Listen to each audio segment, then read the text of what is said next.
네, 안녕하세요, 선생님들. 오늘 2020년 4월 26일이고 이번 4월의 마지막 일요일이네요.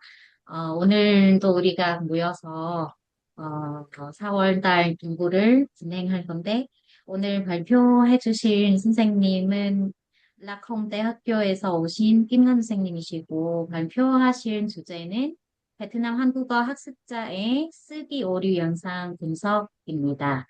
아, 네, 그러면 바로 시작하도록 하겠습니다.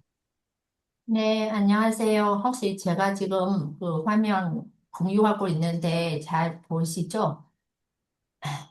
네, 네, 잘 네, 보입니다, 선생님. 네, 감사합니다. 안녕하세요. 제가 베트남 남부에 위치하는 라콤대 학교에서 일하고 있습니다. 오늘 제가 그 디지털 보조 도구 활용 시대 베트남 한국어 학습자의 쓰기 오류 영상 분석이라는 주제로 발표하도록 하겠습니다. 본 발표의 핵심 문제의식은 비교적 단순합니다. 선생님들이 아시다시피 그동안 베트남인 한국어 학습자의 쓰기 오류는 주로 조사 오류와 어미 오류, 그거 다시 말해, 형태 문법 오류를 중심으로 설명되어 왔습니다. 그러나 현재 학습자들은 더 이상 그 종이 위에서 제한된 시간 안에 아무런 도구 없이 글을 쓰는 환경에만 놓여 있지 않습니다. 거의 다 맞춤법 검사기 아니면 번역기 아니 뭐 온라인 사전, 문법 제한 도구 그리고 특히 요즘은 AI 가지 쓰기 과정에 개입하고 있습니다. 따라서 본 연구는 제가 그 다음과 같은 질문에서 출발합니다. 아, 과, 과연 그 기존 연구에서 반복적으로 보고된 조사 어미 중심의 오류 양상이 디지털 보조 도구 사용이 가능한 현재 쓰기 환경에서도 그대로 재현되는가? 이 질문에 답하기 위해 그 본 연구는 2016년부터 2022년까지의 선행 연구를 검토하고 베트남인 한국어 학습자 51명이 작성한 문서물 코버스를 분석하였습니다. 네. 어, 따라서, 제가 먼저, 기존 연구의 흐름은 간단히 보겠습니다. 2016년부터 2025년까지 발표된, 베트남인 한국어 학습자 오류 연구들은 대체로 조사와 어미 오류를 대표적으로 오류 유형으로 제시해 왔습니다. 특히 조사 오류는 베트남인 학습자의 전형적인 문법 오류로 반복적으로 보고되었습니다. 예를 들어 김정자 2016년의 연구에서는 베트남 학습자의 장문 자료에서 조사 오류가 전체 문법 오류 중 66.9%는 차지하는 것으로 나타났습니다. 또한 백인옥 2022년의 연구에서 에서도 조사 대지 오류, 특히 이가 있는 의 혼동이 빈번하게 보고되었습니다. 이러한 결과는 한국어와 베트남어의 구조적 차이와 밀접하게 관련됩니다. 베트남어는 분절이 거의 없는 고리어이고 문법 관계가 주로 어순이나 맥락에 의해 표현됩니다. 반면 한국어는 조사와 어밀은 동해, 문법 관계를 형태적으로 표시하는 교적어입니다. 따라서 베트남인 학습자는 한국어 문장 안에서 조사를 생략하거나 부적절한 조사를 선택하거나 어밀은 정확히 봉합하는 데 어려움을 겪는 것으로 설명되어 왔습니다. 그러나 현재 그 스기 환경은 이전과 크게 달라졌습니다. 온전한 학습자의 쓰기 과정에는 여기 AI, 번역기, 맞춤형 문법 제한 도구가 자연스럽게 개입합니다. 노트북이나 스마트폰 통해 온라인 사전 번역기는 즉시 사용할 수 있고 문법 검사 시스템은 표면적인 오류를 탐지하며 AI는 문장 표현이나 문단 구성에 대한 대안까지 제시할 수 있습니다. 이러한 환경에서 학습자가 최종적으로 제출하는 글은 학습자의 내재적 언어 능력만은 반영한 산물이라고 보기 어렵습니다. 오히려 그것은 학습자가 그 학습의 능력, 도구의 개입, 수정 과정, 자료 접근성, 과제 환경, 결합된 결과라고 볼 수 있습니다. 따라서 디지털 도구 활용 시대의 쓰기 오류는 더 이상 학습자 개인의 고전된 결합으로만 해석할 수 없습니다. 오류는 특정한 쓰기 조건 속에서 드러나는 조건 부산준 영상으로 이해될 필요가 있습니다. 이 지점에서 기존 연구에 본 연구의 자료 수집 맥락 비교할 필요가 있습니다. 기존 연구들은 주로 도빅 쓰기, 수업 중 평가, 보조 도구 사용 제한된 과제에 같은 통제된 쓰기 자료에 의존해 왔습니다. 이러한 자료는 연구 조건 통제하고 학습자 간 비교 가능하게 한다는 장점이 있습니다. 하지만 동시에 신재 학습자가 인상적으로 글을 쓰는 환경은 충분히 반영하지 못한다는 한계점입니다. 반면 본 연구 분석한 자료는 가정 내 과제로 작성된 논술문입니다. 작성 기간은 일주일, 작성 기간은 일주일이었고, 수정 기회에는 제한 두지 않았으며, 디지털 쓰기 보조 도구 사용도 제한하지 않았습니다. 이는 현재 학습자들의 신재 쓰기 신청은 보다 중심히 반영하기 위한 선택이었습니다. 물론 이 방식에도 한계가 있습니다. 도구가 어느 정도 개입했는지는 직접 측정하기는 어렵습니다. 그러나 바로 이 점에 본 연구의 문제 쉽게 연결됩니다. 즉, 본 연구는 학습자의 순수한 언어 능력 분리해서 보러 하는 것이 아니라 기술 매개 환경에서 신체로 산출되어 테스트의 오류 양상을 살펴보고자 합니다. 본 연구의 목표는 기존 선행 연구를 부정하는 것이 아닙니다.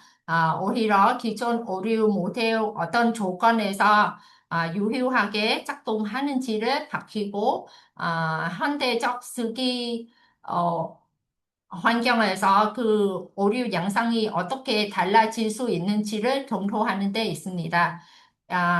이를 위해 본 연구는 두 자료 대조했습니다. 첫째, 2016년부터 2025년까지 측정된 베트남인 한국어 학습자의 문법 오류 관련 성행 연구입니다. 둘째, 디지털 도구 사용 가능한 일반 학습 환경 수집된 베트남인 한국어 전공 3학년 학습자들이 논성문 51, 51편입니다. 이 학습자들은 도빅 3, 4급에 상응하는 중급 수준으로 판단되었습니다. 핵심은 다음과 같습니다. 기존 연구에서 대표적 오류로 제시도 조사 어미 오류가 현재의 개방한 쓰기 환경에서도 동일하게 나타나는지 아니면 다른 종류의 오류가 더 드러는지를 확인하는 것입니다. 본 연구는 중요한 특징은 오류 분석 범위 문장 수준에서 담화 수준으로 확장했다는 점입니다. 기존 오류 분석 주로 조사, 어미, 기능 접사, 문법적 대지와 생략 등 표현 정확성에 초점을 두었습니다. 물론 이러한 분석은 매우 중요합니다. 그러나 논설문이라는 장르에서는 문장 하나하나 문법적으로 정확한다는 것으로 충분하지 않습니다. 논설문에서는 단락기 하나에 중심론 좀 가져야 하고 단락과 단락 사이에 전환이 자연스러워야 하며 원인, 결과, 대조, 변화의 같은 논리 관계가 명시적으로 드러나야 합니다. 아, 다시 말하면 말해적 글쓰기는 정확한 문장뿐만 아니라 명시적 논술 설계를 요구합니다. 따라서 본 연구는 그 형해 오류인 조사와 어미 오류뿐 아니라 담화 구조 오류와 논리 관계 보지 오류 함께 분석하였습니다.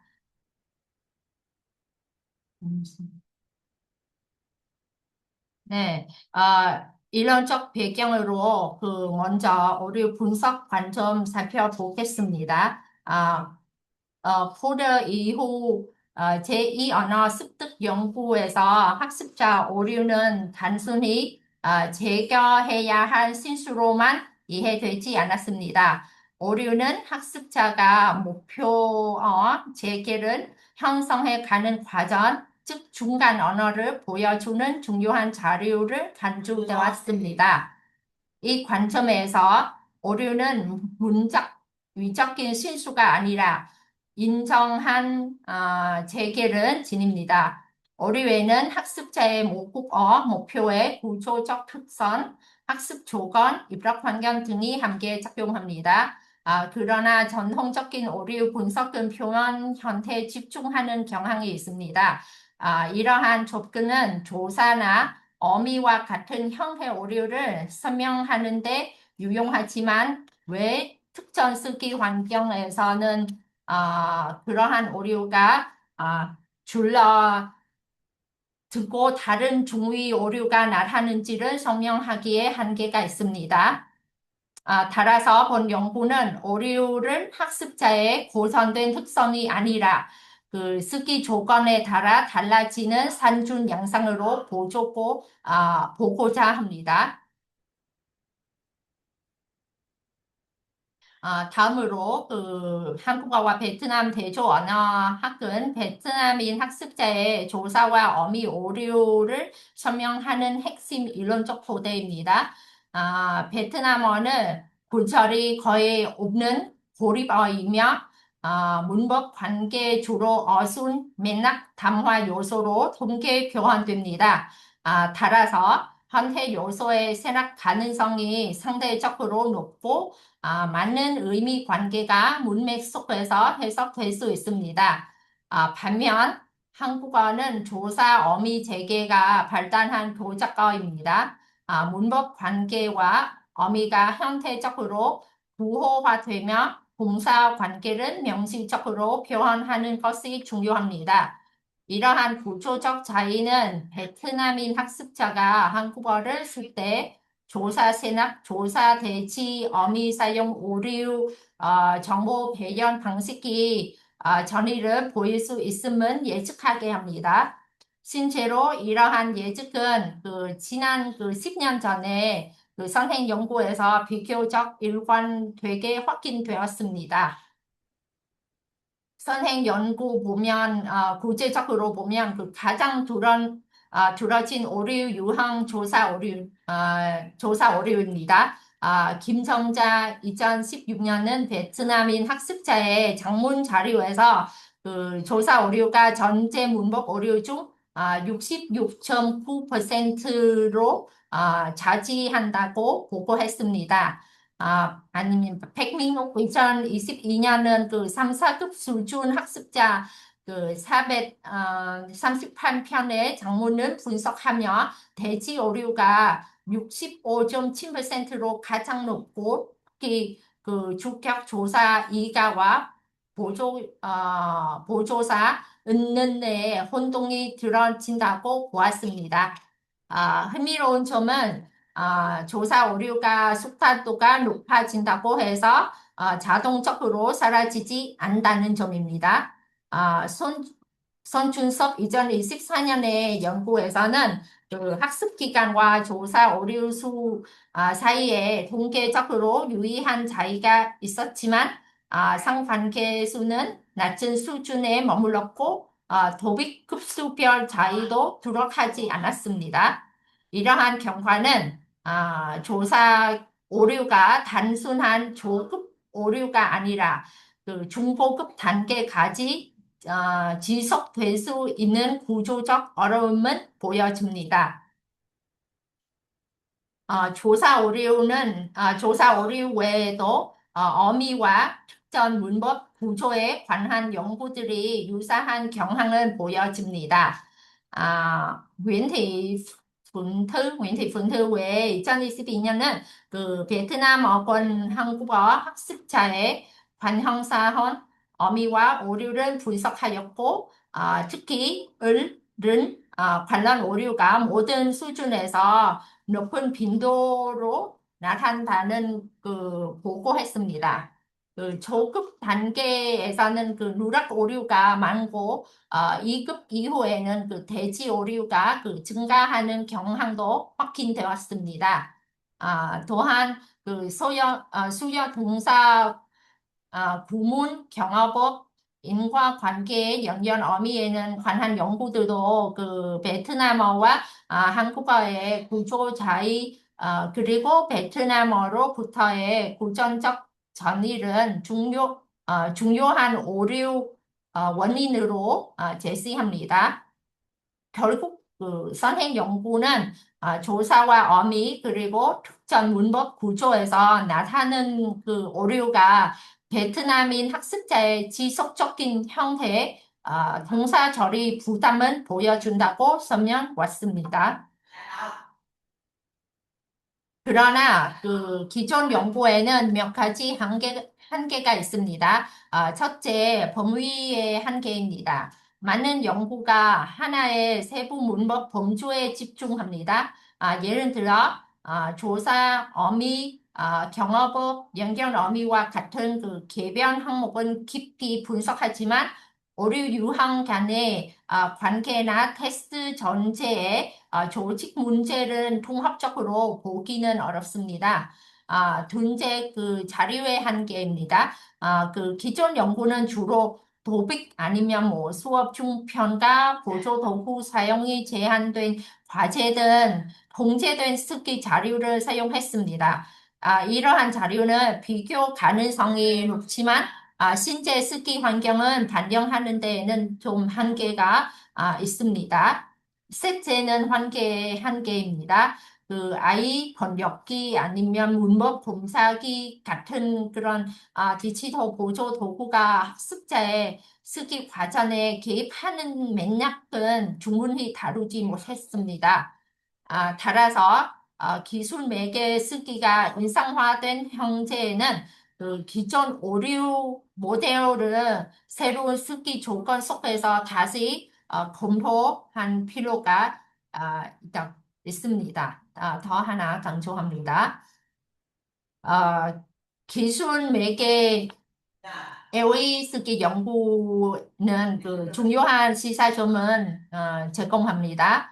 쓰기 자원 도구는 맞춤법 오류나 일부 형태 오류를 감지하고 문법적으로 가능한 대안 표현을 제시하며 최종 산출물의 표면적 정확성을 높이는 데 기여할 수 있습니다.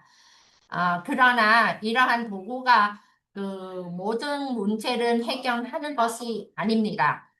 특히 그 논중 구조의 재개적 조직 단락한 흐름, 주제 전환의 적절성, 논리 관계의 명시성, 장르 적합성 여전히 학습자가 구성해야 하는 영역입니다. 다시 말하면 그 기술은 표면적 정확성은 보조할 수 있지만 학술적 글쓰기에서 그 요구되는 담화 조직과 그 논중 설계를 완전히 대체하지 못합니다. 이 지점에서 본 연구는 오류 양상이 현재 수준에서 담화 수준으로 이동한 가능성에 주목합니다. 아, 여기서 그 응집성과 인관성의 구분 중요합니다. 그 응집성은 그 접속 부사, 그 연결 어미, 지시어, 반복 표현 등은 동해 문장과 문장 사이를 형식적으로 연결하는 것입니다. 반면 인관성은 그 아이디어 간의 의미 관계, 뭐 주장과 근거, 결론의 흐름이 독자에게 명료하게 제시되는 것을 의미합니다. 학술 논술문에서는 두 요소가 모두 필요합니다. 문장들이 문법적으로 정확하고 그 접속 표현이 어느 정도 사용되더라도 그 주장과 근거의 관계가 분명하면 좋은 노선문 되기 어렵습니다. 특히 그 베트남어는 많은 의미 관계를 맥락 속에서 암묵적으로 처리할 수 있지만 그 한국 학술 쓰기에서는 결과 대조 평가 관계를 명시적으로 부호화하는 것이 중요합니다. 따라서 본 연구는 이러한 담화 수준의 명시성은 중요한 분석 대상으로 삼았습니다. 이제 그 연구 방법을 설명드리겠습니다. 본 연구는 주 단계의 단중 분석 설계를 적용했습니다. 첫 번째 단계는 그 재계적 문헌 도전입니다. 2016년부터 2020년까지, 25년까지 발표된 베트남인 한국어 학습자의 문법 오류 관련 연구들을 검토하고 그 오류 유형, 자료 유형, 방법론적 접근에 따라 분류 종합했습니다. 이 결과는 그 두 번째 단계의 구버스 분석의 비교 기준으로 활용되었습니다. 두 번째 단계는 학습자 구버스 분석입니다. 도빅 3, 4급 수준의 베트남인 한국어 학습자 논소문 51편 분석하여 그 담화 구조 오류, 논리 관계 표지 오류, 조사 오류, 어미 오류를 수동적으로 코팅했습니다. 분석은 정량 분석과 그 정성 분석을 분명했습니다. 정량 분석에서는 오류 유형의 빈도와 비율을 산출했고, 전선 분석에서는 그 대표적인 오류 사례를 통해 오류 발생 양상을 해석했습니다. 문헌 교재 명확한 시정 기준에 따라 수행되었습니다. 선정 기준은 네 가지입니다. 첫째, 연구 대상이 베트남인 한국어 학습자. 둘째, 쓰기 산출문에 나타나는 문법 오류를 분석 대상으로. 셋째, 자료와 분석 방법 명확하게 기술되어 있습니다. 넷째, 학술지 논문 또는 학문적 성격 석박사학위 논문 것입니다. 검색 데이터는 KCI, 크리스, 구글 스컬러를 활용했습니다. 검색어는 한국어와 영어를 병행했습니다. 한국어 검색어는 베트남인 한국어 학습자 문법 오류, 조사 오류, 어미 오류를 사용했고, 영어 검색어는 뭐 Vietnamese learner Korean grammatical errors 그런 등을 사용했습니다. 이렇게 수집된 문항은 오류 유형, 자료 유형, 방법론적 접근에 따라 분류 종합되었고, 이후 고버스 분석 결과를 대조되었습니다. 다음은 고버스 설계입니다. 분석 대상은 베트남 소재 대학 한국어학과 전공 3학년 학생들이 작성한 논문문 51편입니다. 학습자의 수준은 교육 과정과 실기 과제의 요구 수준을 기준으로 도빅 3, 4급에 상응하는 중급 수준으로 판단하였습니다. 표본 규모는 선행 연구에서 보고된 중급 학습자의 조사 오류율, 즉, 약 40, 60%를 기준으로 산출했습니다. 취파와 분석 결과는, 암파는 .05, 검정력, .80, 그리고 기준에서 최소 표본 수는, 아, 46그로 산출되었습니다. 따라서 본 연구의 신체 표본 쉰한 뭐 51은 최소 기준은 종족한다고 보았습니다. 자료 수집 조건도 중요합니다. 그 학습자들은 일주일 동안 그 가정 내 과제로 논설문을 작성했고 수행 기회에는 그 제한 두지 않았고 디지털 스키 보조 도구 사용도 제한하지 않았습니다. 고버스의 기조 통계를 보면 평균 그 길이 그 649.61 어철이었습니다. 최소 길이는 420 어절, 최대 길이는 그 1166 어절이었고 표준 편자는 135.85였습니다. 이러한 분량은 단순히 문장 단위의 오류만이 아니라 그 단락 구성, 주제 전환, 논증 전개와 같은 담화 수준의 현상을 관찰하기에 충분한 규모라고 판단했습니다. 다시 말해, 본 연구의 코버스는 문장 내부의 조사나 어미 오류를 크지지 않고 테스트 전제가 어떻게 조직되었는지 주장과 근거가 어떻게 연결되는지를 살펴볼 수 있는 자료적 조건을 갖추고 있습니다. 본 연구는 오류 네 가지 범주로 분류했습니다. 첫째, S1 담화 구조 오류입니다. 이거는 그 중심 논점의 부재, 단락 내 복수 논점의 혼재, 주제 전환식 그 전이 문장의 결어 등을 포함합니다. 개별 문장은 문법적으로 맞출 수 있는지 그리고 뭐 테스트 구조가 적절하지 않은 경우입니다. 둘째 S2 논리 관계 보지 오류입니다. 이거는 뭐 인과 결과 대조 평가 관계가 접속 표현이나 그 동사 구조는 동해 명사적으로 부호화되지 않고 되지 않는 경우입니다. 의미는 대체로 이해되지만 그 논증의 경로가 독자에게 그 충분히 드러나지 않는 문제가 있습니다.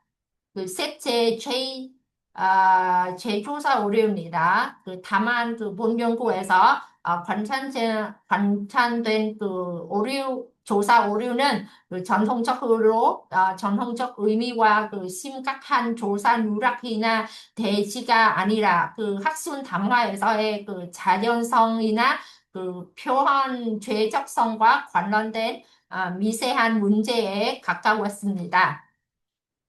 넷째, 마지막은 이 어미 오류입니다. 이것은 그 역시 그 연결 어미나 정견 표현의 미세한 부적 절성, 의미 관계, 그리고 뭐 문제 적합성의 약화와 관련된 사례를 분석되었습니다. 코틴의 신뢰는 확보하기 위해 본 연구는 간략화된 코틴 매뉴얼을 사전에 구축했습니다. 코틴 시에는 세 가지 기준을 적용했습니다. 첫째, 해당 문제가 현대적 정확성이 결러인지 담화적 적절성의 결러인지 판단했습니다. 둘째, 문장 수준의 수정으로 해결 가능한지 아니면 뭐 단락도 테스트 수준의 재구성이 필요한지 검토했습니다. 셋째, 동일 오류 유형이 테스트 내에서 반복되는지 또는 서론 본론 전환부, 결론부 등 특정 담화 위치에 집중되는지를 분석했습니다. 전체 코퍼스는 그 한국어 교육 경험이 있는 그 두 분의 분석자가 독립적으로 수동 코딩했습니다. 그 무작위로 선정한 20% 자료를 대상으로 상호 코딩 신뢰도를 검증한 결과는 아, S, S1는 가파 값은 좀 8, 진, SE는 가파 값은 좀 8이, 전체 코팅 재개는 가파 값은 좀 8, 5로 나타났습니다. 이는 매우 높은 수준의 신뢰도에 해당하며 불린지 사례를 논의를 통해 최종 합의했습니다. 이제 분석 결과를 살펴보도록 하겠습니다. 전체 51편의 그, 아, 13편에서 총 38건의 오류가 확인되었습니다. 오류가 그 관장된 글은 전체 25.5%였습니다. 반대로 말하면 그 38편, 즉 74.5%의 글에서는 본 연구의 분석 대상 오류가 관장되지 않았습니다.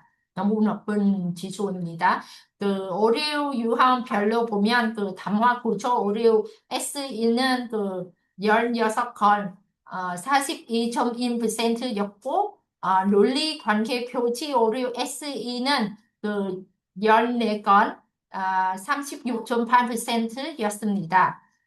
두 범주를 봉합하면 총 30건으로 전체 오류는 79%를 차지합니다. 반면 그 현재 오류는 조사 오류 5건, 어미 오류 3건으로 총 8건, 전체 21%에 불과했습니다. 이 결과는 현재 후버스에서 그 가장 두려운 진 문제는 전통적인 조사 어미 오류가 아니라 테스트 구조와 논증 명시성의 문제라는 점을 보여줍니다. 특히 주목할 만한 점은 조사 오류의 비중입니다.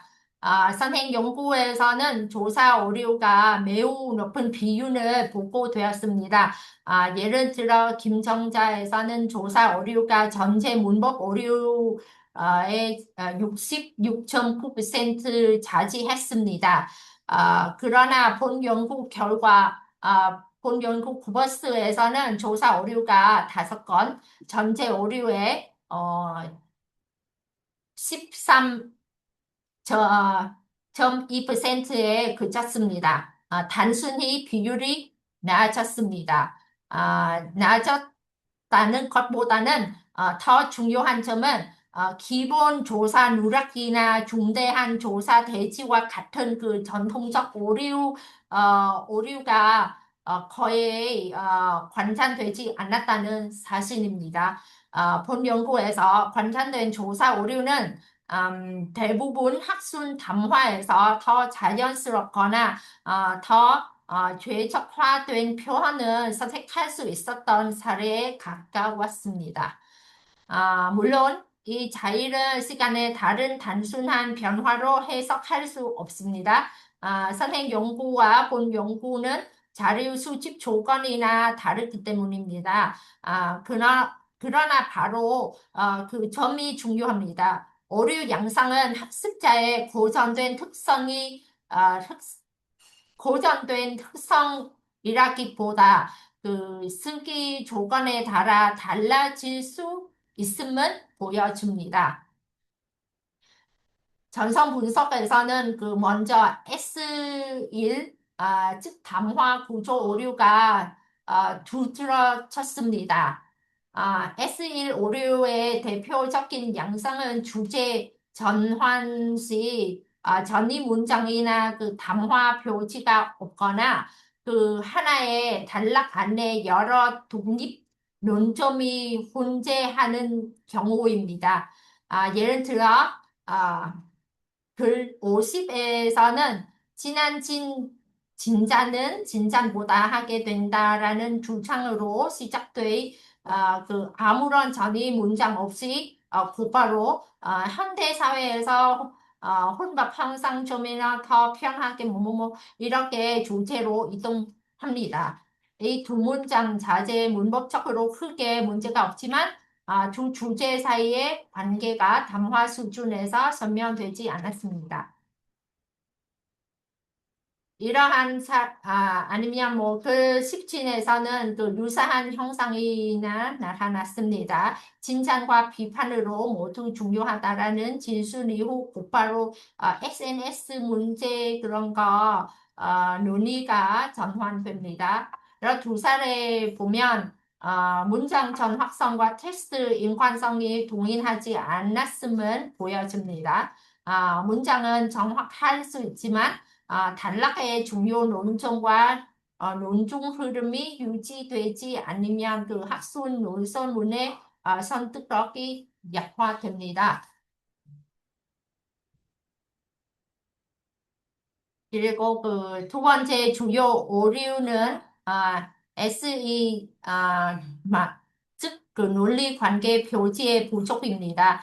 이번 주에서는 그 결과 평가 관계가 적절한 접속 표현이나 그 동식 구조를 통해 명시적으로 드러나지 않는 경우 많습니다. 예시는 그냥 여기 보시면 알 수 있습니다. 제가 좀 간략하게, 논설문에서, 여기 보니까 논설문에서는 그 결과 따라서로 인해 뭐 함으로써와 같은, 이런 관계 표출은 동해 논리의 경우를 드러낼 필요가 있습니다. 다시 말해, 그 논리 관계는 독자가 주론하도록 남겨두는 것이 아니라 그 테스트 안에서는 명시적으로 보여주어야 합니다. 아무튼 본 연구에서는 조사와 어미 오류가 전혀 없었던 것은 아닙니다. 그러나 그 성격은 기존 연구에서 보고된 정홍적 형태 오류와 달랐습니다. 기존 연구의 형태 오류는 조사 누락 기본 대지 어미 형태 오류처럼 문장의 문법성에 직접 영향을 주는 구조적 오류 있었습니다. 반면 본 연구 고버스의 형태 문제는 형식적으로는 가능하지만 학술 담화에서 죄적 표현으로 보기 어려운 사례에 가까웠습니다. 아, 따라서 그 현재 고버스에서 남은 형태 오류의 핵심은 정확선의 결렬하기보다는 그 표현의 죄적선, 학술 담화의 자연선, 관계 보호화의 명시선 문제라고 할 수 있습니다. 이러한 결과는 기술 매개 쓰기 환경에서 문법 정확선의 일부가 외제화되고 있음을 시사합니다. 맞춤법 표현 형태 일부 조사 어미 선택 그 문장 단위의 자연성은 디지털 보조 도구에 의해 그 인정 부분 보완될 수 있습니다. 학습자의 형식적으로 더 정확한 입력과 그 더 다양한 대안 표현에 접근할 수 있습니다. 그러나 그 기준이 보완하지 못하는 그 중위도 분명합니다. 주장과 근거는 어떻게 배열할 것인지, 단락한 전환은 어떻게 구성할 것인지, 그리고 뭐 논리 관계는 어떻게 명시화할 것인지, 전제글은 선택력 어떻게 확보할 것인지는 여전히 학습자 과제로 남습니다. 따라서 그 한 문장으로 정리하면 정확선은 보완될 수 있지만 그는 전개되어야 한다고 말할 수 있습니다. 본 연구의 결과를 해석할 때 가장 중요한 점은 오류는 학습자의 고전 특성으로 보지 않는 것입니다. 동제 쓰기에서는 고도 접근 제한되고 시간 제한이 있으면 즉각적인 산출이 요구됩니다. 이러한 환경에서는 조사나 어미와 같은 형태 오류가 더 쉽게 관찰될 수 있습니다. 반면 개방형 쓰기에서는 도구 접근 가능하고 수정과 반복이 가능하며 자료 잠초와 교환 점검도 가능합니다. 이 경우 형태 오류는 최종 산출문에서 낮은 빈도로 나타날 수 있습니다. 그러나 이렇다고 해서 학습자의 쓰기 문제가 사라지는 것은 아닙니다. 문제는 담화 구조, 논증 명시성, 장르 적합성, 평가 기준, 재개성과 같은 새로운 주의로 이동합니다. 따라서 학습자 오류는 국적이나 모국어만으로는 교정되는 것이 아니라 테스트 생산 조건에 따라 달라지는 조건부 현상으로 이해되어야 합니다. 이러한 결과는 한국어 쓰기 교육의 중요한 시사점은 제공합니다. 중급 수준의 쓰기 교육에서 형식 오류 수정만 반복하는 방식으로 더 이상 주문하지 않을 수 있습니다.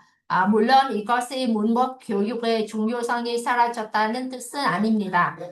다만 디지털 도구가 표면적 정확성은 어느 정도 보완할 수 있는 환경에서는 수업의 조점은 재조정할 필요가 있습니다. 줄여야 한 비중은 고전적 현대 오류 교전, 맞춤법 조사 어미 중심의 반복 피드백, 그리고 문전 단위 전학선에만 집중하는 수업입니다. 반대로 늘려야 한 비중은 논설문 구조 분석, 단락별 중심 논점 설계, 주장 근거 결론의 논리적 배열, 단락간 전환과 담화 표지 활용, 그리고 학습자가 자신의 글의 논리 구조를 설명하는 메타 담화적 과제입니다. 결국 앞으로는 한국어 쓰기 교육 정확한 문장 생산해서 한국어로 사고하고 논증하고 논증하는 능력으로 조점은 확장해야 합니다. 물론 본 연구는 한계가 있습니다. 첫째, 본 연구는 아이 도구 사용 여부와 사용 정도를 직접 측정하지 못했습니다. 학습자가 실제로 챗GPT나 바바고, 구글 트랜슬레이트 등 어떤 도구를 어느 정도 사용했는지에 대한 구체적 데이터는 확보하지 못했습니다. 따라서 오류 감소가 학습자 능력의 향상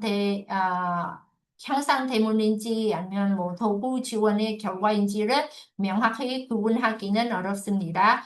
둘째, 동인 학습자가 도구 없이 정확한 글과 직접 비교하지 못했습니다. 따라서 관찰된 차이를 기술 매개 요인의 효과만으로 단정할 수 없습니다. 그리고 이러한 한계를 보완하기 위해 후속 연구에서는 아이 자원 글과 비지원 글을 직접 비교할 필요가 있습니다. 또한 선물 명단 모쓰기 일지 등을 결합하여 학습자의 신체 도구 사용 방식과 테스트 산출 과정은 함께 분석할 필요가 있습니다. 더 나아가 보면서 보고서 전공 학술 글쓰기, 직무 문서 등 다양한 장르 분석 범위를 확장한다면 기술 매개 쓰기 시대의 오류 양상을 더욱 정교하게 설명할 수 있을 것입니다. 마지막으로 결론 말씀드리겠습니다. 본 연구는 2016년부터 2022년까지 선행 연구 고찰, 베트남인 한국어 학습자 선 논문 51편의 코퍼스를 분석 결과합니다. 디지털 보조 도구 활용 시대의 습기 오류 양상을 검토했습니다. 분석 결과는 기존 연구에서 대표적으로 보고된 조사 어미 그 중심의 전통적 형태 오류 현재 코버스에서 거의 존재되지 않았습니다. 대신 그 담화 구조의 논리 관계, 표지, 테스트 조직나 논중 명시성의 문제가 주요 오류로 나타났습니다. 이 결과는 한국어 쓰기 오류 더 이상 고전된 변수가 아니라 그 기술 조건과 학습 환경에 따라 그 재구성되는 현상임을 보여줍니다. 따라서 베트남 한국어 학습자를 위한 쓰기 교육은 표면 문법 전확선 중심에서 담화 능력, 논중 능력, 논중 전개 능력, 그리고 비판적 도구 활용 능력으로 확장되어야 합니다. 네, 이상으로 발표를 마치겠습니다. 경청해 주셔서 감사합니다. 네, 감사합니다, 선생님. 발표를 아주 잘 들었습니다. 어, 네, 선생님의 논문을 읽으면서 좀 생각을 많이 하게 된 그런 논문이었습니다. 왜냐면 AI가 이렇게 잘해주고 있는데 우리가 앞으로 어떻게 할 건지, 그리고 하여튼 이따가 선생님, 뭐, 토론하시는 선생님들께서도, 뭐, 여러 가지 이야기를 나누시겠지만, 네, 오늘, 이 주제는 토론이 활발해지는 그런 주제인 것 같습니다. 먼저 토론을 맡아주신 선생님은 청주대학교에서 오신 박미인 선생님이십니다. 모시겠습니다. 네, 안녕하세요. 박미은입니다. 제가 화면을 공유하고 토론을 네, 말씀드리겠습니다. 네네. 선생님인데 목소리가 작은가요? 조금 작아요. 조금. 네. 어, 어떠세요, 지금은? 네, 네. 잘 좋아졌습니다. 들리세요? 네네. 네.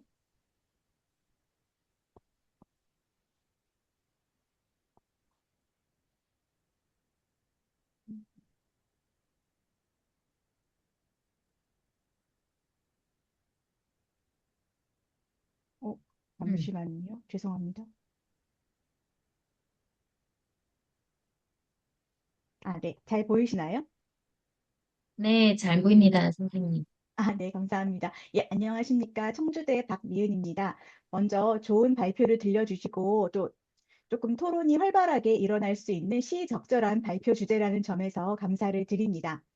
선생님께서 말씀 주신 내용은 크게 제가 두 가지로 이해하였습니다. 첫 번째, 51편의 내용 가운데 13편에서 38건의 오류가 발견되었고, 그 오류의 79%, 아주 많은 부분이 담화 구조나 통사적 명확성에 관련된 것이고, 선행 연구에서 굉장히 높은 비율을 차지하고, 베트남 학습자에게서 굉장히 많이 나타난다고 하던 조사 어미 오류가 거의 나타나지 않았다는 것이 중요한 관찰로 생각이 됩니다.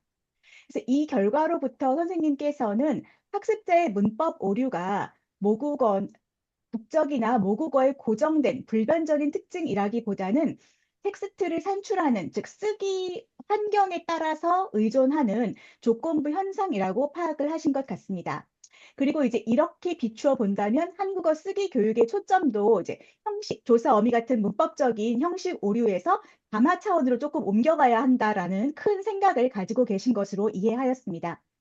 그래서 이제 지금 쓰기 도구가 굉장히 AI 때문에 많은 큰 정신을 차릴 수 없을 만큼 큰 변화를 겪고 있기 때문에 이 문제의식에 굉장히 공감하면서 선생님의 글을 읽었습니다. 한국어 교육 분야의 오류 분석이나 오류 분석이 뭐 정제된 환경, 갖춰진 시험이나 뭐 수업 중에 통제된 환경, 의존했기 때문에 그리고 이제 학습자가 실제로 글을 쓰는 환경이 전혀 반영이 되지 않은 상태의 산출물로 이때까지 연구가 되어 왔기 때문에 이런 환경에서 작성된 글에 대한 연구가 당연히 필요하다고 생각이 됩니다.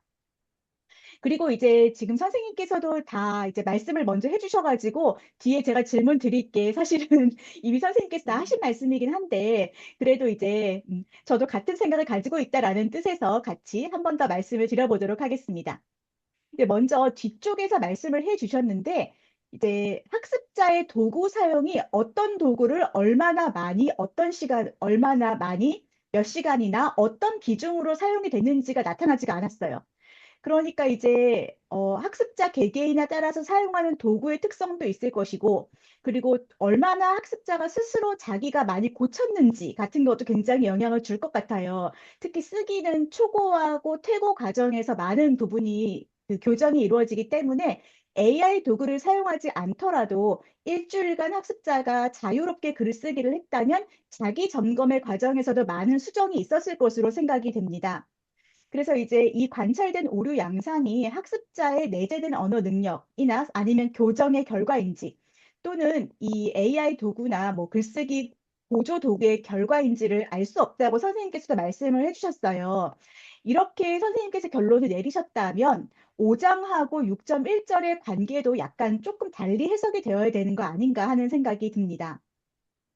이제 기술 매개 환경의 산물이다라고 한다면 도구 사용이 측정이 안 됐는데 요 해석의 관계가 얼마나 논리적으로 이제 타당성을 가질 수 있을지가 설득력이 있을지가 조금 다시 한번 생각해 볼 필요가 있지 않나라고 생각을 했습니다. 그리고 이제 더 근본적으로는 보조 도구를 만약에 사용을 했고 많이 사용을 했다면 그것이 보조도구의 쓰기 능력인지 아니면 학습자의 쓰기 능력인지 아니면 두 학습자와 한 도구의 합작물의 결과인지 이것도 약간 어렵지 않나 하는 생각이 듭니다. 그래서 요 부분이 왜 그 요즘에는 AI가 얼마나 글을 잘 쓰는지에 관한 논문도 많이 나오고 있는 것으로 알고 있어요. 그렇다면 이게 이제 도구의 결과인지 학습자의 언어 능력의 결과인지도 조금 모호한 지점이 있지 않나라는 생각을 해보았습니다. 그 다음에 이제 두 번째는 이미 분석 범주를 담화 구조 오류하고 통사적 명확성의 오류가 되게 중요하다라는 그런 생각을 가지시고 이제 거기에 조금 포커스를 맞춰갖고 주요 분석을 하셨습니다. 그리고 이제 기존의 단순 오류, 조사어미, 어휘 맞춤법 같은 오류는 필요할 때만 보조적으로 기록을 하시고 주 분석 대상에서는 포함하지 않았다고 말씀을 주셨어요. 그런데 분석을 많이 안 했는데 그 오류가 나타나지 않았다라고 이제 진술을 하신 부분이 약간 연결이 매끄럽지가 않은 것 같았습니다. 처음부터 분석하신 선생님께서 형태 오류를 집중적으로 다루지 않았다면 그 결과가 형태 오류가 별로 없다라는 거랑 관련이 어떻게 연결이 인과가 될 수가 있는지에 대해서 조금 더 여쭈어 보고 싶었습니다. 그리고 이제 그 미세한 오류라고 하고 경미한 조사 오류와 경미한 어미 오류를 보고 하셨는데 이게 경미한 게 얼마나 경미하고 본격적인 게 얼마나 본격적인지가 조금 궁금했습니다. 그러니까 이제 문장 수준에서 의미를 완전히 바꾼다면 그게 본격적이고 뭐 이 조사 하나쯤 없어도 문장의 뜻에 크게 영향이 없다면 그게 이제 경미한 것인가라고 생각은 되지만 논문에서는 조금 더 분명하게 밝혀주시면 이제 제가 추측해서 이해하지 않아도 될 것 같다는 생각을 했습니다. 그 다음에 이제 이 조건부 현상이라는 개념에 대해서 여쭤보고 싶었는데요. 저는 사실 이 개념은 잘 알지 못하는 개념이었습니다. 그 제가 공부한 거는 이제 예전에 중간 언어까지는 제가 이제 기억이 나는데 제가 알고 있는 중간 언어하고 선생님께서 말씀 주신 이 조건부 현상하고 굉장히 비슷한 것 같아요. 그래서 이제 이러한 새로운 개념에 대해서 이제 저같이 잘 모르는 사람을 위해서 조금 더 설명을 해주시면 어떨까 생각을 합니다. 제가 그 뒤로 공부를 안 해서 이제 새로운 개념을 잘 모르는 것 같습니다. 네. 그래서 여기서 이제 기존에 어떤 새로운 개념을 도입한다면 기존의 개념과 어떤 차이가 있는지 궁금하고, 그 다음에 이제 텍스트 산출 조건이라는 변인을 강조하는 거 말고 이제 또 다른 더 생각이 있으신지가 조금 더 궁금했습니다. 그리고 이제 영어권의 이 논의는 많이 인용을 하셨는데, 이제 한국어 교육 분야에서 학습자 변이성을 다룬 연구가 조금 더 있었으면 좋겠다라는 생각이 듭니다. 왜냐하면 이제 저같이 공부를 안 한 사람은 뒤에 논의를 잘 모르기 때문에 조금 더 설명해 주시면 좋을 것 같습니다. 아, 그리고 네 번째 질문은 제가 처음에 드린 질문이 좀 잘못된 것 같아서 지금 급하게 바꿔 보았는데요. 이 G파워의 표본 크기 산출에 대해서 이제 코더 간의 신뢰도를 이제 유의 검정으로 했다라는 말씀을 해주셨어요. 근데 이제 요거 제가 통계를 잘 몰라서 잘못 이해했다면 말씀을 주시면 좋겠는데요. 만약에 G파워가 산출한 최소 표본이 이제 46이라면 이게 이제 코엔 카파 검정에 필요한 규모라고 생각이 됩니다. 근데 이제 이 연구에서는 무작위로 선정된 20%에 해당하는 10편만 수행을 하셨어요. 그럼 이제 요 51편 중에 20%인 10편 정도 하고 여기 G파워 검정 수치에 난 46하고 관계가 잘 이해가 안 됐습니다. 제가 통계를 잘 몰라서 그런 걸 수도 있으니까 이 부분은 이제 저같이 통계를 잘 모르는 통알못을 위해서 조금 더 설명을 해주시면 좋을 것 같습니다. 그래서 만약에 이제 제가 잘못 이해했으면 46이 코인카파 검정을 위해 산출한 것이라면 이 10편이 이 기준에 미달하는 것은 아닌가? 그러니까 46이 필요한데 왜 10편만 분석을 하시고 20%를 무작위로 선정을 하셨는가 해서 좀 질문이 있을 수 있을 것 같습니다. 그래서 이제 요 46이 전제로 한 가설 검정은 어떤 것을 대상으로 했는지가 제가 잘 이해를 하지 못하였습니다. 그래서 이 점에 대해서 좀 제가 통계 잘 모르는 사람도 알 수 있게 말씀해 주시면 감사하겠습니다. 자, 앞에 이제 제가 네 가지 질문을 드렸는데요. 이거 이제 기존의 통제된 쓰기 자료에 의존해온 오류 분석의 관행을 당연히 재검토할 필요가 있다는 부분은 굉장히 동의합니다. 그래서 이제 이 시의적인 논의에 조금 도움이 되기를 바라는 질문을 드려보았습니다. 예, 감사합니다. 네, 감사합니다. 김현 쌤이 어떻게 해야 하실까요? 두 분의 토론자 질문은 다 받고, 한꺼번에 대답하실래요? 아니면은 지금 박미은 선생님이, 아, 하신 그 질문들을 먼저 답하실까요? 네, 제가 박은미 교수님께 박미은 먼저, 네. 선생님. 사실은 어, 답변하는 것보다는 그냥, 네, 박은미 선생님께서는 지적해 주신 것처럼 첫 번째 질문입니다. 주신 것처럼 제 연구는 본 연구의 한계, 진술과 분석 결과의 해석 사이에는 회의보다 신중한 연경이 필요하다고 생각합니다. 네, 특히 본 연구에서는 학습자의 도구 사용 여부와 사용 정도를 직접 측정하지 못했기 때문입니다. 했기 때문에 교전된 오류 양상은 기술 매개 환경의 직접적 효과로 단정하기는 어렵습니다. 먼 연구에서는 기술 매개 환경의 산물로 해석된다고 한 것은 인과적 결론이라기보다 현재의 쓰기 환경은 그러한 해석 가능성의 틀을 제한한 것입니다. 다시 말해, 조사 어미 오류가 기존 선행 연구에 비해 낮게 나타난 형상이 학습자의 내재적 언어 능력 만으로 설명되기보다는 과제 조건, 수정 가능성, 자료 접근성, 그리고 디지털 도구 사용 가능성 이런 거 함께 작용한 결과일 수 있다는 점을 강조하고자 했습니다. 다만 선생님께서 말씀하신 것처럼 표본 선택성, 일주일간의 가정의 작성, 무제한 수정 기회 도구 사용 여부에 미측정 등 여러 대안적 설명이 가능하므로 향후에는 기술 매개 환경 가능성과 함께 과제 조건 자제 효과에도 배제할 수 없다는 방식으로 해석의 범위를 보다 명확히 제안하겠습니다. 그리고 뭐 두 번째 질문은 본정부의 분석 범주와 결론 연련 방식에 관한 중요한 지적이라고 생각합니다. 본정부에서는 담화 구조 오류, S1과 논리 관계 표지 오류 S1을 중심 분석 범주로 선정하였고, 조사 어미 오류는 본 코퍼스에서 관찰되는 범위 안에서 함께 기록하였습니다. 다만 결론에서는 전통적 헌혈 오류가 거의 나타나지 않았다고 지수하기 위해서는 현태 오류 역시 선행 연구와 비교 가능한 기준에 따라 더욱 구체적으로 코딩되었음을 분명히 제시할 필요가 있습니다.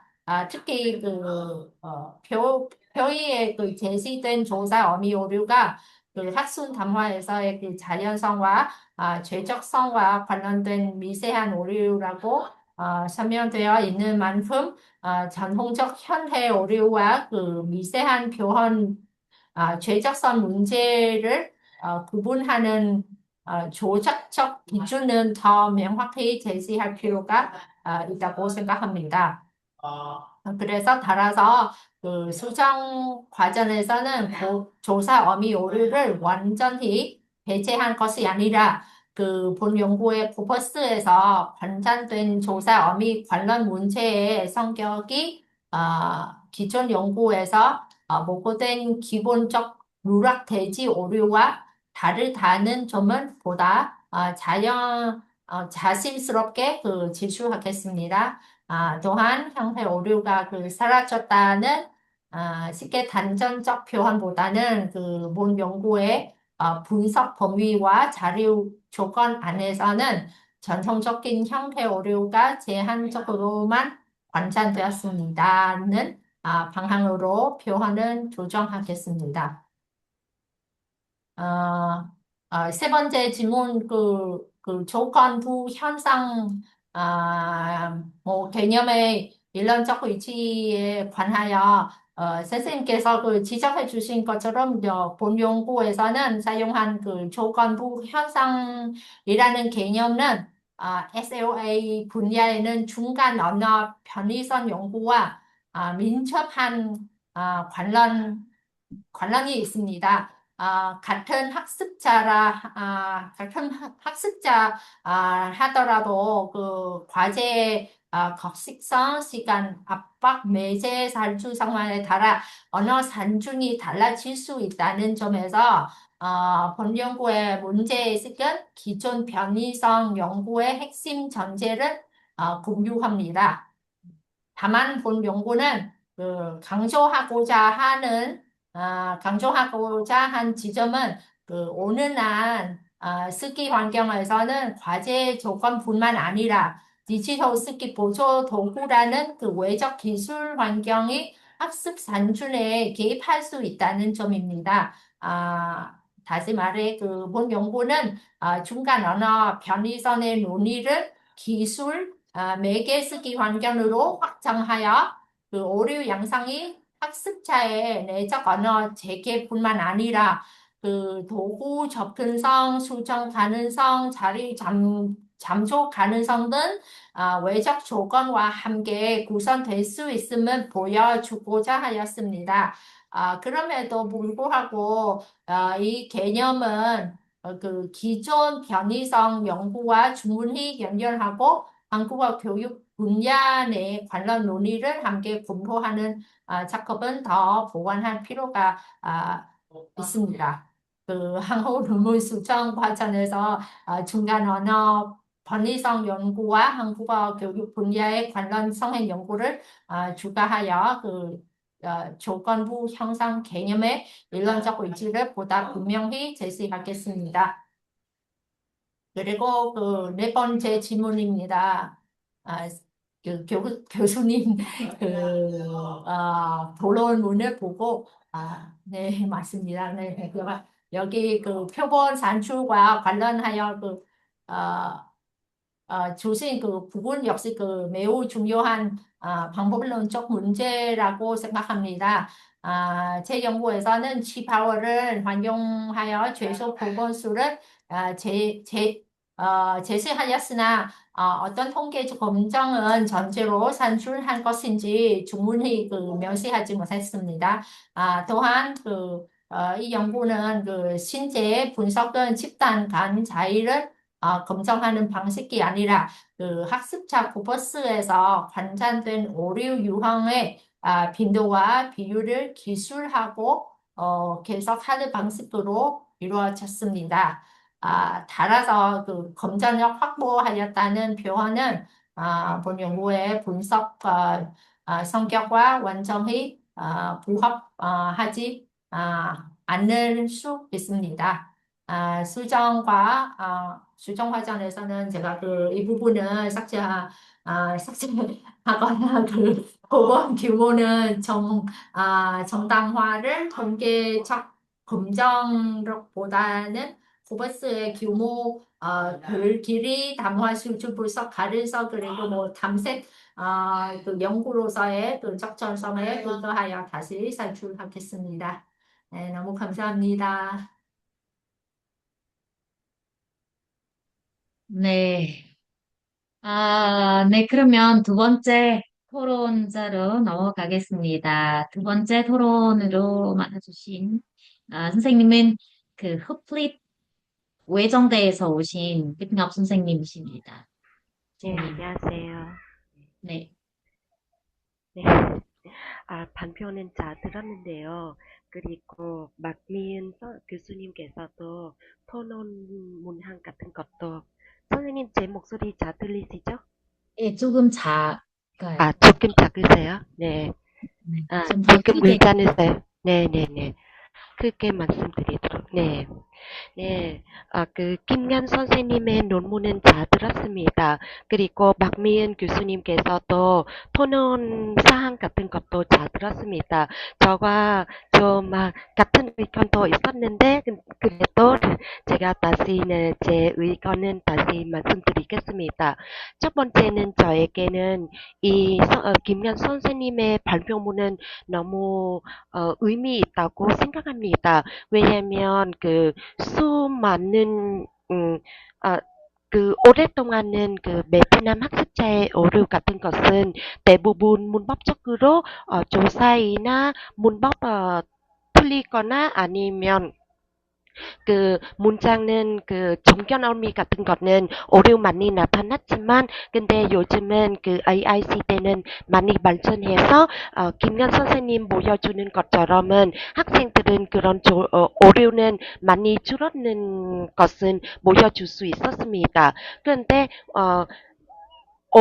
문법 같은 오류는 줄었어도 학습자의 문장 관계성 그리고 무자연스럽거나 단락 구성의 미흡함, 담화 표지, 담화 전개 같은 것도 아직도 존재하는 것은 보고 있습니다. 그래서 이 논문은 저 같은 교사한테는 앞으로는 AI 시대에서 어떻게 한국어 교육, 특히 어떻게 쓰기 교육은 잘 할 수 있는지는 네, 생각하게 되었습니다. 네. 그리고 김연 선생님의 논문은 읽으면서는 제가 몇 점은 논의하고 좀 토론하고자 합니다. 첫 번째는 제가 원고는 읽었는데요. 어느 선생님께서는 PPT 자료도 잘 만들어 주시고 하나하나씩는 오류 같은 거는 보여주었지만 제가 원고 읽었을 때는 음, 2016년부터 2022년까지는 선행 연구는 많이 검토했었는데, 근데 마지막에는 뭐가 좀 솔건이나 그냥 표 같은 거는 요약해 주시면 독자 입장에는 맞는 시간 흐름에 따라서 선행 연구에서 어떤 오류는 조사 나왔는지는 요약적으로 이해할 수 있다고 생각합니다. 왜냐하면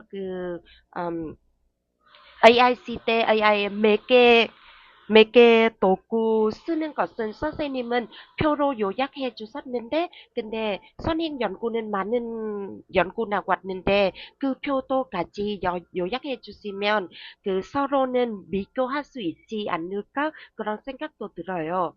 그리고 그 제가 기억에는 2022년 말에 챗GPT는 많이 활용해 왔었는데요.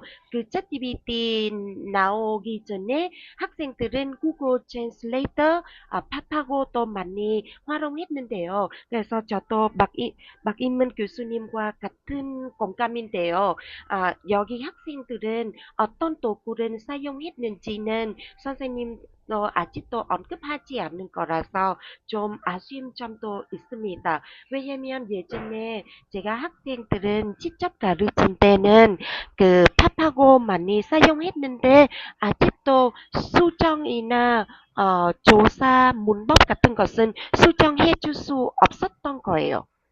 그냥 뭐가 좀 번역식으로 많이 도움되었는 거죠. 근데 요즘은 챗GPT나 그 코필럿 같은 경우는 그 문장 수정 오류만 줄이는 것만 아니고 학생한테는 어떻게 쓸 수 있는지 문장도 자연스럽게 만드는 AI 도구도 많이 나타났는데요. 그래서 선생님은 학생한테 숙제 주셨는데 그리고 기술 매개 제한 없이 일주일 동안 하셨는데 그래서 그런 거 어떤 도구 사용했는지 어떤 방식으로 사용했는지까지 보여줄 수 있으면 이건 정말 큰 의미 있는 거라고 생각합니다. 그리고 그 선생님 선행 연구에는 2016년부터 2025년까지 선행 연구 한꺼번에 검토하셨다고 하셨잖아요. 근데 2022년 말에 챗GPT는 많이 발전해서 많은 연구도 들어왔는데요. 그래서 아마 선생님은 이 챗GPT와 AI 도구 관련되는 선행 연구는 아직도 안 하셨는 것은 느끼는 것 같아요. 네, 예를 들어 박연주 2025년에는 외국인 한국어 학습자의 피드백 중심 챗GPT 활용에 따른 한국어 쓰기 능력 향상에 관한 연구, 베트남 학습자를 중심으로. 그래서 이 논문은 제목만 봐도 선생님의 선행 연구로 참고하시면 선생님 논문에 큰 도움 될 거라고 생각합니다. 네, 그래서 제가 생각에는 2002년 전에 2022년 때부터는 네, 그런 관련 AI와 챗GPT이나 코필럿 같은 관련 논문도 함께 선행 연구에 제시해주면 되지 않을까 생각합니다. 네, 그리고요. 음,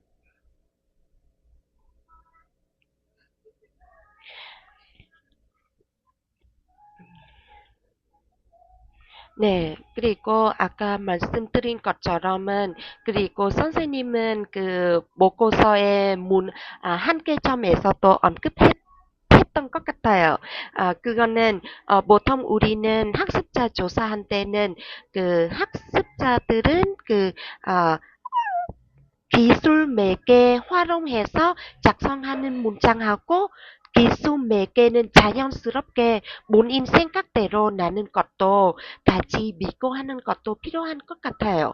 그래서 제가 생각에는 이런 기술 매개 활용하는 것, 활용해서 작성하는 것 전에 선생님은 그냥 학생들은 자연스럽게 생각나는 대로 그 문제는 어떤 주제는 주고 같이 쓰도록 하는 것도 좋지 않을까 생각 들어요. 왜냐면 그 학생 생각나는 대로 쓰라고 하면 조사이나 문법 같은 것은 아직도 남아있는지도 확인할 수도 있고 그리고 기술 매개 활용해서 작성하는 것과 비교하면 큰 차이는 뭐지 보여줄 수 있다고 생각합니다. 그래서 네. 이런 부분도 선생님은 네, 보관하실 수 있으면 선생님의 연구의 결과는 큰 가치는 더 가지게 될 거라고 생각합니다. 그리고 이상의 논의 바탕으로는 향후 한국어 쓰기 교육에서 문장 자원의 문법 오류 수정뿐만 아니라 담화와 논증 자원의 지도도 더욱 강화될 필요가 있다고 생각합니다. 특히 중급 이상의 학습자에게는 단순히 맞는 문장을 쓰도록 하는 것에서 나가서 자신의 생각은 자연스럽게 논리적으로 전개하는 능력은 길러줄 수 있는 활동이라고 필요하다고 생각합니다. 그리고 AI나 디지털 쓰기 모조 도구는 학습자의 글은 대신 작성하는 수단이 아니라 자신의 글은 점검하고 수정하는 모조 수단으로 활용될 수 있도록 지도할 필요가 있다고 생각합니다. 솔직히 저의 학생들도 챗GPT는 쉽게 활용해서 본인은 아직도 생각 없이 어떤 주제 잡으면 바로 챗GPT한테 물어봐요. 그래서 뭐가 좀 장초적으로 좀 줄일 수 있다고 생각하는 부분도 있고, 그리고 어떤 학습자는 스스로 쓰고 챗GPT한테는 수정 못하는 것도 있지만 어떤 학습자는 바로 좀 쓰라. 그러면 우리는 혹시 선생님의 56명 51명 학생 중에 그런 학생도 있으면 그러면 선생님 그런 학생의 작문서는 가지고 분석하는 건지 아니면 챗GPT의 결과물은 분석하는 건지는 좀 파악할 수 없잖아요. 그래서 그런 제한도 학생은 예를 들어 교시 안내서 아니면 어떤 조건 안내서 쓰도록 지도하면 선생님 그 학생의 작성문 분석한 데는 도움된다고 생각합니다. 네, 저의 의견은 여기까지인데요. 저에게는 정말 저도 챗GPT나 AI 도구는 많이 관심 갖고 있어요. 왜냐하면 우리 관심 갖게 되지 않으면 학생들은 많이 사용하고 있는 것은 뭐고 어떤 방식으로 가르칠 수 있는지는 많이 고민했어요. 그래서 오늘 선생님 이렇게 네, 어, 멋진 발표는 네, 들려줄 수 있어서 너무 감사하게 생각합니다. 앞으로는 후원의 논문은 기대하겠습니다. 감사합니다. 네, 감사합니다. 네, 김 선생님, 여기 네, 이해해서, 네. 한희빈 선생님께서 제 연구에 의의와 함께 매우 구체적이고 신진적인 제안을 해주셔서 감사합니다. 감사드립니다. 특히 그 선행 연구 전립 방식 그리고 AI 관련 연구의 연결 그리고 AI 사용 통제 문제는 본 연구를 보완하는데 매우 중요한 논점이라고 생각합니다. 조금 선행 연구 오류 유형의 표 정리, 관련하여 이제 선생님께서 제안해 주신 것처럼 그 현재 논문에서는 그 선행 연구를 개별 연구 중심으로 서술하고 있어 전통적 오류 유형이 한눈에 드러나지 않는 한계가 있습니다. 조사 오류, 어미 오류, 경어법 오류, 연결 오류, 그런 수요 동사, 구문 오류 등으로 오류 유형 범주화하고 각 오류 유형이 어떠한 연구에서 보고되었는지를 표로 제시한다면 그 선행 연구의 전체적으로 흐름이 훨씬 명확해질 것이라고 생각합니다. 또한 이러한 표는 본 연구에서 견산된 담화 구조 오류나 논리 관계 표지 오류가 기존 오류 모형과 어떻게 다를지를 보여주는데, 주는데에도 효과적일 것입니다. 개정 논문에서는 그 선행 연구의 오류 유형을 종합적으로 제시하는 표를 추가하도록 하겠습니다. 감사합니다. 그리고 그 AI와 ChatGPT 관련 선행 연구와 연결에 대한 내용입니다. 그 박변주의 연구를 소개해 주셔서 감사합니다. ChatGPT 기반 픽백이 베트남 학습자의 한국어 쓰기 능력 향상에 미치는 영향은 다른 연구는 본 연구의 문제 의식과 직접적으로 연결될 수 있다고 생각합니다.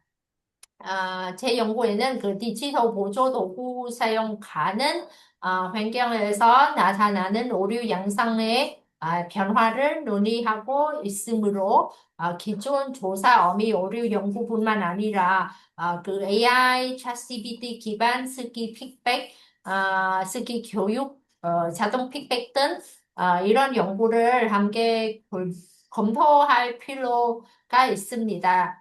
이런 동해 조사 어미 오류나 낮게 나타난 현상이 학습자의 문법 능력 향상과 관련되는지 아니면 디지털 도구의 개입 가능성과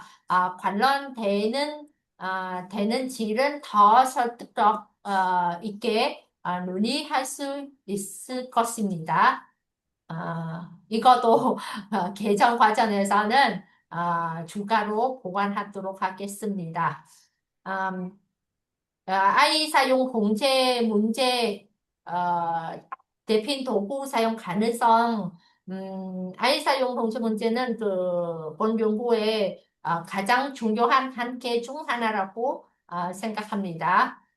선생님께서 지적하신 것처럼 학습자가 그 AI를 문장 수정이나 피드백 보조 도구로 활용했는지 아니면 테스트 전제를 생성하는 대필 도구로 활용했는지를 현재 자료만으로 확인하기 어렵습니다. 이거 사실은 제가 이 학생들의 글을 보니까 너무 잘 썼다 이런 생각 들을 때 이거 아이 썼는지 학생이 썼는지 그냥 우리 학교에서 수업했을 때 그 학생 전화 그 전도 쓸 수 없다 생각했는데 과제 받다 보니까 왜 이렇게 잘 썼어 이렇게 완전히 아마 그 학생이 쓰는 것보다는 그냥 주제 던지고 아이는 100% 썼을 수도 있었습니다. 아, 그래서 이 한계는 논문에서 더 명시적으로 기술하겠습니다. 항호는 연구에서는 스키 과정 녹화 도구 사용 일지 학습자 서류 면담 조안과 수정본 비교 등을 병합하여 아이가 어떤 방식으로 스키 과정에 개입했는지 보다 조민하게 분석할 필요가 있습니다. 아까 녹두인 선생님과 얘기해 보니까 아마 이 질문은 이 주제는 확장하고 이렇게 하면 질문에 발표할 수도 있을 것 같습니다. 선생님. 네, 네. 그리고 또 문혜 선생님의 날카롭고 건설적인 토론 덕분에 제 연구가 앞으로 나아가야 한 방향은 더 명확히 볼 수 있었습니다. 감사합니다. 네. 감사합니다. 혹시 뭐 김 선생님의 답에 관해서 두 분 토론자 뭐 더 하실 말씀이 있으실까요? 정민 선생님이나 김옥 선생님? 좀 더 네. 토론하고 싶다. 예. 답해 주셔서 감사합니다. 솔직히 김연 선생님의 답도 저의 나가는 방향도이라고 생각합니다.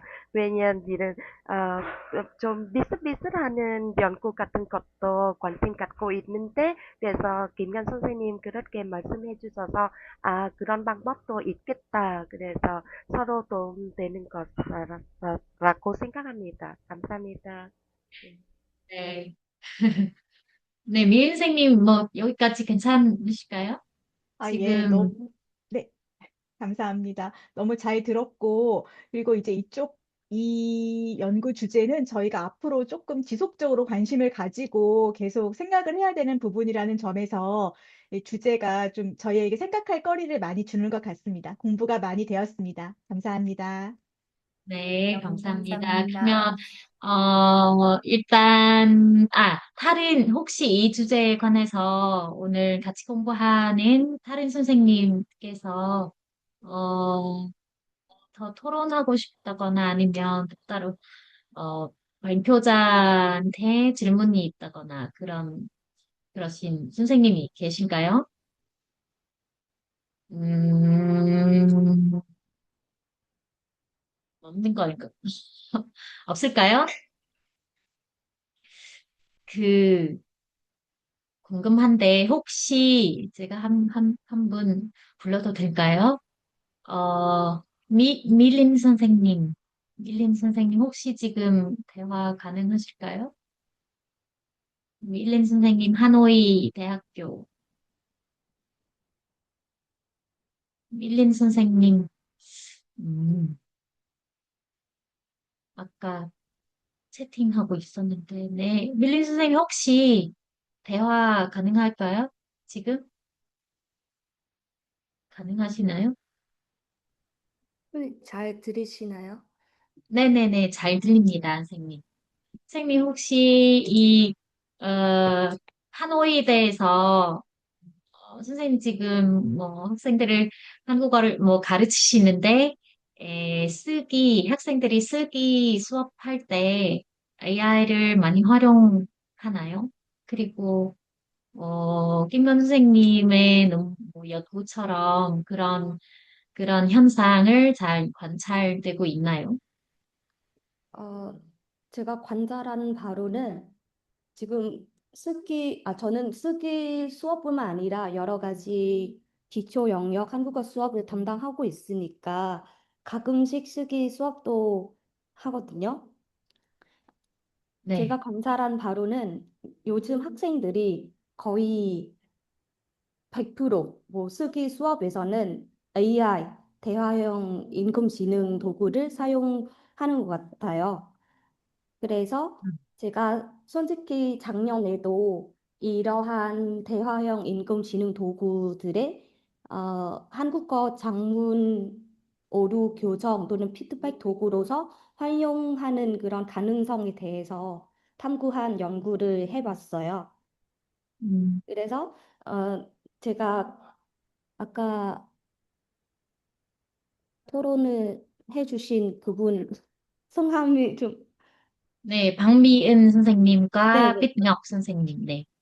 네, 빅nok 선생님 말씀처럼, 어, 김관 선생님은 아마 그 인공지능 대화형 관련 그런 연구도 해 볼 수 있으면은 좋겠다고 생각합니다. 연결을 해서 그냥 논설문 쓰기 오류 분석만 아니라 대화형 인공지능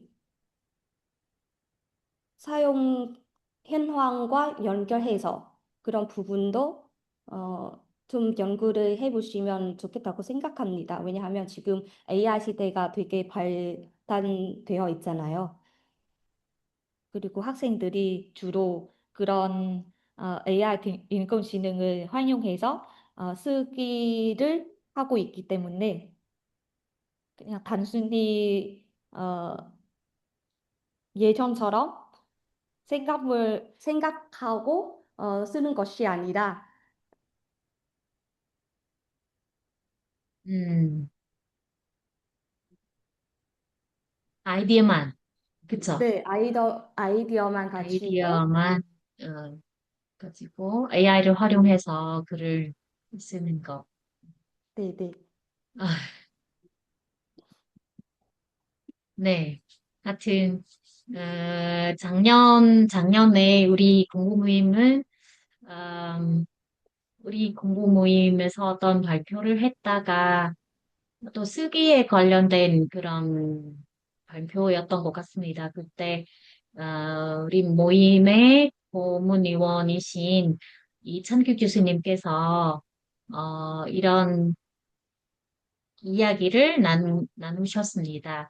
그 교수님께서 지금 어떤 연구 사업을 시작했는데 그 연구 과제가 뭐냐면, 음,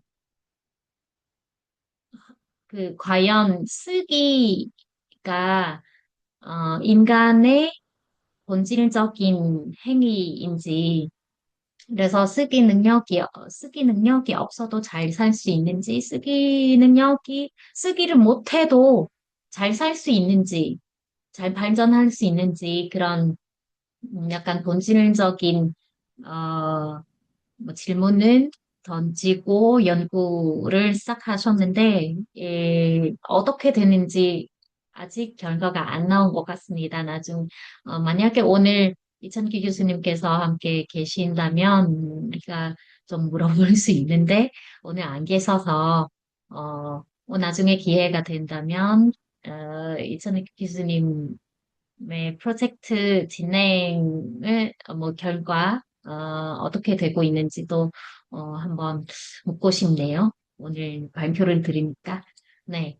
혹시, 다른 선생님들께서 다른 질문이 없다면, 오늘 공부는 여기까지 마무리하도록 하겠습니다. 오늘은, 사실 베트남에서, 어제부터 긴 연휴가 시작했는데, 그래서 그렇기 때문인지 오늘 선생님들께서 많이 참여하지 않네요. 그럼에도 불구하고, 열심히 1시간 반, 동안 발표하고 또 토론하고, 그렇게 참여해주신 모든 선생님들께, 에, 감사하다는 말씀을 드립니다.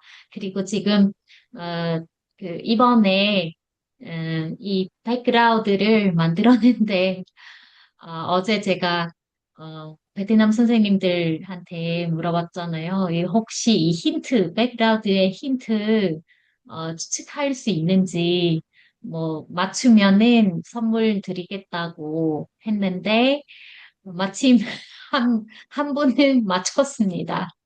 이 백그라운드는 우리 모임이 오는 7월 심포지엄 할 때 24일 날 말고 24일 날은 다낭 외대에서 나오거든요. 근데 25일 날은 우리가 이렇게 산에 들어가서 놀 겁니다. 이 산과 계곡과 함께 노는 그런 시간이 되겠습니다. 그리고 특히 이번 심포지엄은 아시아 발전재단과 한문화재단의 공동 이사장님이신 김준일 이사장님도 오실 것입니다. 처음이에요. 저도 뵌 적이 없습니다. 여태까지 그냥 조남철 상임이사님만 배웠는데 이번에는 한문화재단에서 김준일 이사장님이 오시고, 독진장님도 오시고, 그리고 서너 분 오실 것 같습니다. 그 외에도, 한문화재단에서 지원해서 활동하고 있는 택견, 어, 택견 선생님들, 택견 혹시 아시나요? 택견 혹시 아시는 선생님 계시나요? 전 처음 들었어요. 여태까지 태권도만 알고 택견이라고 하니까 택견이 뭐지? 찾아보니까 한국의 전통 무술 이거예요. 택견이 태권도의 전 버전이라고 그렇게 알게 되는데 이번에도 그분들이 오셔서 우리한테 택견을 시연해 보이실 거예요. 택견은 한국의 문화유산인가요? 박미연 선생님, 혹시 택견 아세요? 문화유산으로 지정되어 있죠. 네, 네, 어, 맞습니다. 네. 어, 처음 알게 된 거예요. 그래서 좀, 아, 재미있는 시간이 된 것 같습니다. 어제 제가 우리 모임의 모든 회원님들께 그 7월 심포지엄 참여 신청 안내 이메일을 보내드렸는데 이상하게도 몇몇 분을 누락되었습니다. 거기 이메일이 안 가더라고요. 아마도 그 명단부에서 어떤 오류가 생겼나 봐요. 그래서 혹시 그 이메일을 못 받으신 선생님이 계신다면 저한테 연락해 주시기 바랍니다. 그러면 다시 명단부를 확인해서 다시 보내드리도록 하겠습니다. 그러면 7월 많은 참여 부탁드리겠습니다. 그리고 오는 5월은 우리가 이렇게 공부하지 않고 대신에 서울대의 김성규라는 교수님의 특강을 듣도록 할 겁니다. 아직 그 주제가 뭔지 확인해 보지 못했지만 아마 또 다음 주 중으로 선생님들께 소식을 공유하겠습니다.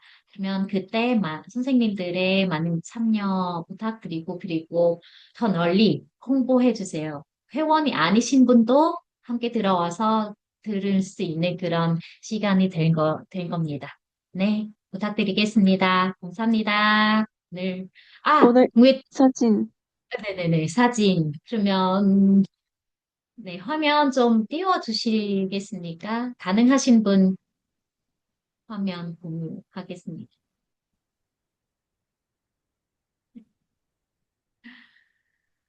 네, 네, 찍겠습니다. 네, 안녕. 오케이. 네, 되었습니다. 네, 감사합니다. 감사합니다. 네, 네, 감사합니다. 너무 감사합니다. 12월 많이 신청해 주세요. 네.